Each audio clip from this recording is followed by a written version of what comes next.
Hello guys, isa na namang pagpalang araw sa ating lahat. Ayun, good morning and good evening sa ibang panig ng mundo.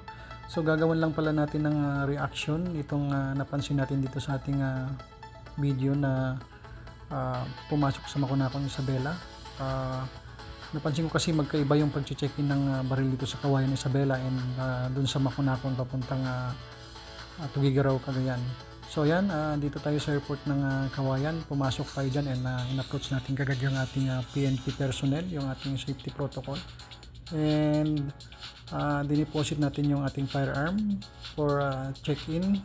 Siyempre, binusisi niya yung ating mga dalang requirements gaya ng LTAP, firearm registration and PTC4, yung ating permit to carry firearm outside of residence, and binusisi niya rin yung ating baril kung ito ba ay nagmamatch dun sa mga requirements na dala natin, and syempre ilalagbook niya ito para sa ganun meron silang record. And then after nyan is papasok na tayo sa may departure. So ayan, nasa departure area na tayo and mag-aantay na lang tayo ng tawag kung tayo ay magbo-boarding na. So mga 7 yata kami or 8 kami na passenger dyan papasok ng Makunakon na Isabela. So yan guys, bali ano na nga tayo dyan, bali pa-boarding na tayo dyan. Yan nga pala yung sasakyan nating airplane. Di ako sure kung ito ay Cessna, di ako familiar sa mga airplane, so pasakay na ako dyan. Ito nga palang airplane na sasakyan natin is nasa 9-seaters yata.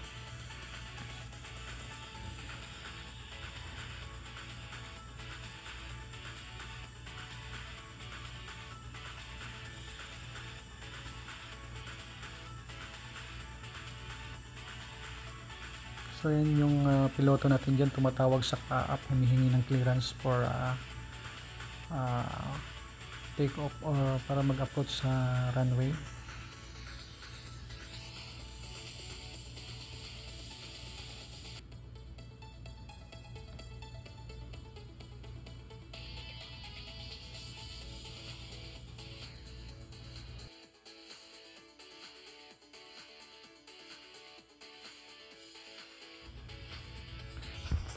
Bali tumatakbo na ngayong ating airplane yan sa runway.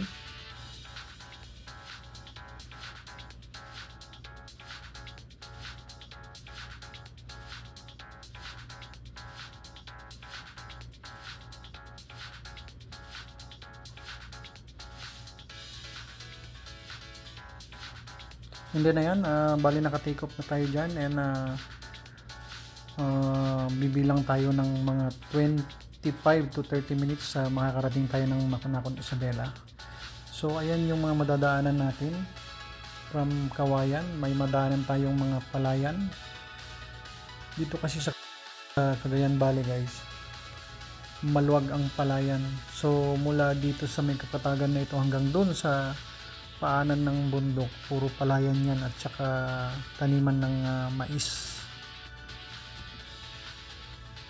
Ganyan, yan ang produkto dito sa Isabela. And yung nakikita nyong ilog na yan, yan ay sakop ng Cagayan River. Isa sa ano yan, yung napakahabang ilog dito sa atin sa Pilipinas. And sa sobrang haba niya, ng bukanan niyan is nasa Apari, Cagayan na. And kung napapansin nyo, medyo madalang na yung bahay na nadadaanan kasi malapit na rin sa ano yan, sa paanan ng bundok.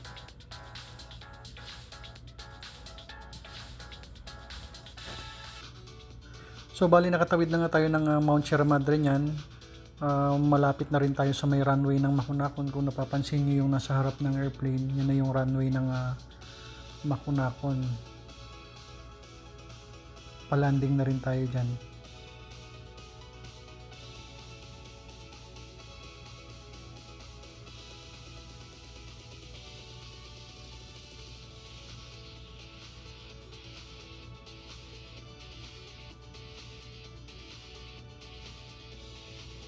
Ayun, sa wakas makalipas ang 30 minuto nakalapag na tayo sa Makunakon na airport.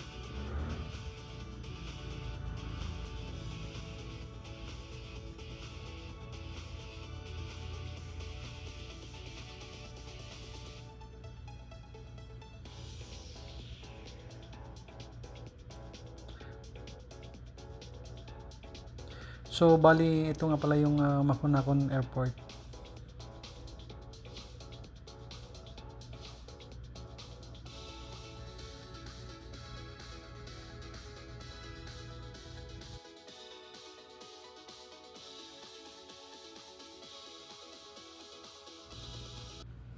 So ngayon naman ay papunta tayo ng Tugigaraw. So dito tayo sa Makunakon na airport ngayon. And magche-check-in tayo ng baril natin. Nag-approach ako ng PNP pero ang sabi nila is direct na lang daw ako doon sa dispatcher ng eroplano. Doon ko isusurrender yung baril ko.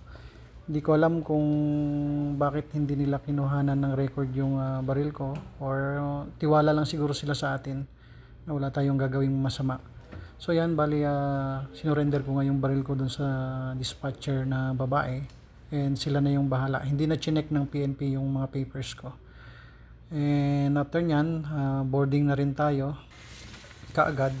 So yan, bali nasa loob na tayo ng eroplano, and start na kaagad ng engine. Ganun lang kasi kasimple mag-check-in ng baril dito sa Makunakon Airport. And wala silang scanner, walang x-ray kasi maliit lang naman tong airport namin dito.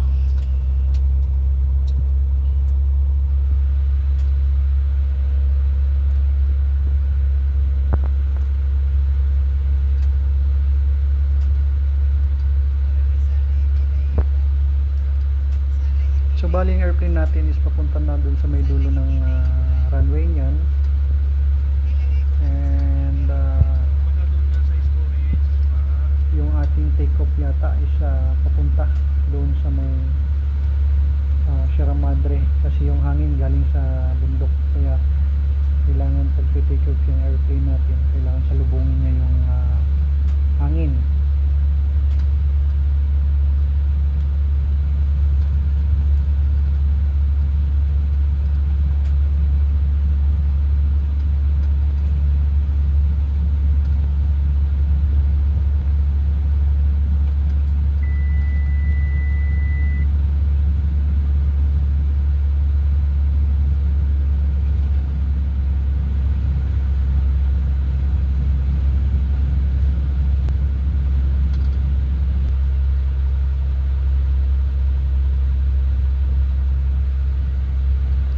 So ayan, bali paikot na yung ating airplane, and ayan, nakaharap na tayo sa bundok sa Mount Sierra Madre. Ganun na yung take off na.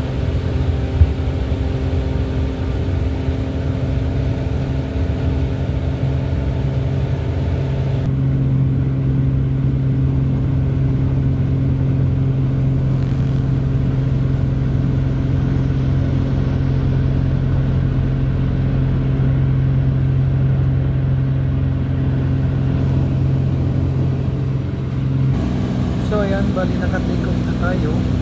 Kung napapansin nyo, may nakikitang dagat dahil yung sinakyan ng airplane umikot muna papuntang Pacific Ocean para mag-spiral. Nang sa ganun is makaakyat ng 7,000 to 8,000 feet yata ang taas para siguradong mataas, hindi sasabit sa bundok. Kasi malamang pag nasa tuktok na tayo ng Sierra Madre mamaya is makulap na naman. Ganun talaga lagi ang namin, buhay namin dito sa Makunakon. Mahirap talaga ang biyahe. So ayan, kung napapansin nyo, makapal na yung ulap dahil nasa tuktok na tayo ng Mount Sierra Madre niyan.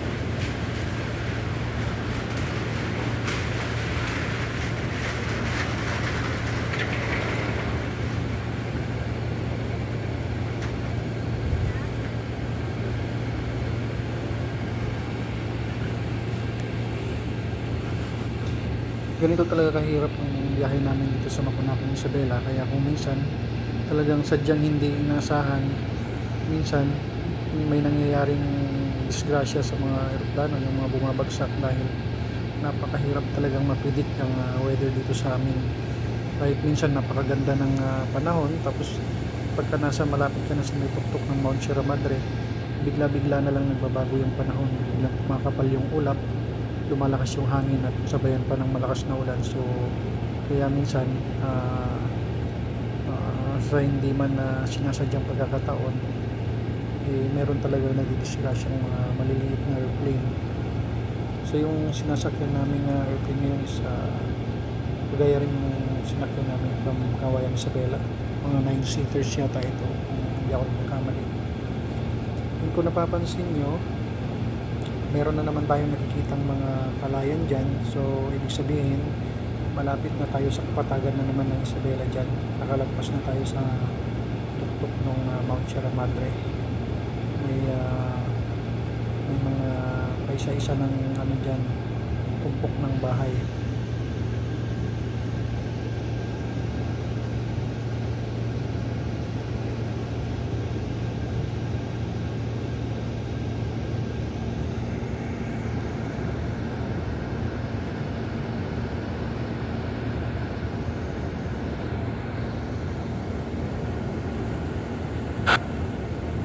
Ayan, bali makapal na naman ulit yung ulap, and medyo kinakabahan ako niyan kasi talagang pag gumalaw din yung airplane na sinasakyan namin, malakas yung galaw kasi maliit nga lang yung airplane. And yan, malapit na tayo sa runway figure out. Palanding na tayo dyan. Yan, kung napapansin mo naman yung runway.